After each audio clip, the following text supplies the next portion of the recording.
গত এক মাসে দেশে অনেক পরিবর্তন এসেছে। অসংখ্য মানুষ শহীদ হয়েছেন, আহত হয়েছেন, জেলে অমানবিক নির্যাতন সহ্য করেছেন।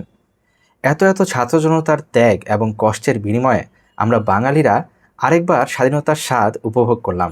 আমরা আমাদের সর্বোচ্চটা দিয়েছি, কেউ রাজপথে, কেউ লেখালেখি করে, গ্রাফিটি এঁকে, দোয়া করে, আন্দোলনে সমর্থন জুগিয়েছি।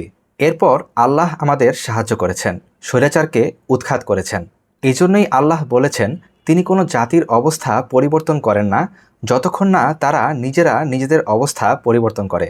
দেশ তো বদলাচ্ছে, এবার নিজেদের বদলানোর পালা। আপনিও হয়তো আপনার জীবনকে বদলাতে চান, প্রোডাক্টিভ থাকতে চান, জীবনে সফলতা চান। এই সফলতার পথে সবচেয়ে বড় শত্রু আপনার নফস, কুপ্রবৃত্তি। আপনি যখন আপনার নফসকে নিয়ন্ত্রণ করতে পারেন না, তখন তা শয়তানের দখলে চলে যায়। আর শয়তানি একই পাপ কাজ বারবার করাতে করাতে আপনাকে পাপের প্রতি আসক্ত করে ফেলে।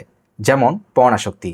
এই আসক্তির বিরুদ্ধে লড়াইয়েও আপনাকে ত্যাগ স্বীকার করতে হবে। কষ্টকর হলেও নফসের বিরুদ্ধে গিয়ে সফলতার জন্য যা করণীয় তাই করতে হবে। জীবনের লক্ষ্য স্থির করা, ফজরে সময় মতো উঠা, রুটিন করা, রুটিন অনুযায়ী প্রতিটা দিন অতিবাহিত করা, বছরের পর বছর বড় লক্ষ্য অর্জনের পথে লেগে থাকা আপনাকে সফলতার দিকে নিয়ে যাবে। আপনি পাপে আসক্ত হয়ে গেছেন, এটাই শেষ কথা নয়। আমার নিজের উপর নিয়ন্ত্রণ নেই, আমি পারবো না, এগুলো আপনার ভুল বিশ্বাস।